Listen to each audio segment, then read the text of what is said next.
দেখো বন্ধুরা, আজকে কি করলাম মামের জন্য সেটাই তোমাদের সাথে শেয়ার করব। তো দেখো, এখানে কেটে নিয়েছি গাজর, আর এটা আছে আলু। আজকে টুকরোগুলো একটু ছোট ছোট করেই করেছি। আর এটা হচ্ছে বিনস আর পেঁপে। তো আমি মামাকে বেশিরভাগ চিকেনটা এইভাবেই দেওয়ার চেষ্টা করি।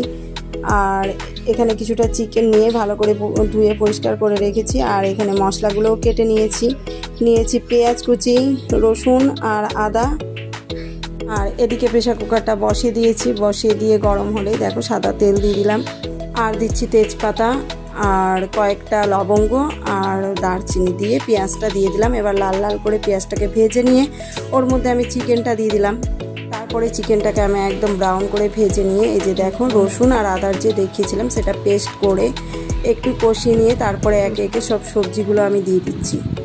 তারপরে সুন্দর করে সবজিগুলোকে কষিয়ে নিয়ে জল দিয়ে দেব আর প্রেসার কুকারের সিটিটা লাগিয়ে দেব। তারপরে দেখো হয়ে গেছে, 4-5টা সিটিও পড়ে গেছে। তারপরে নামানোর একটু আগে আমি একটু বাটার দিয়ে দেব। তো আমি মামামকে এইভাবেই চিকেন স্টু করে দিই। তো তোমাদের কেমন লাগলো? সবাইকে শুভ দুপুরের শুভেচ্ছা রইলো। তো আবার পরে দেখা হবে।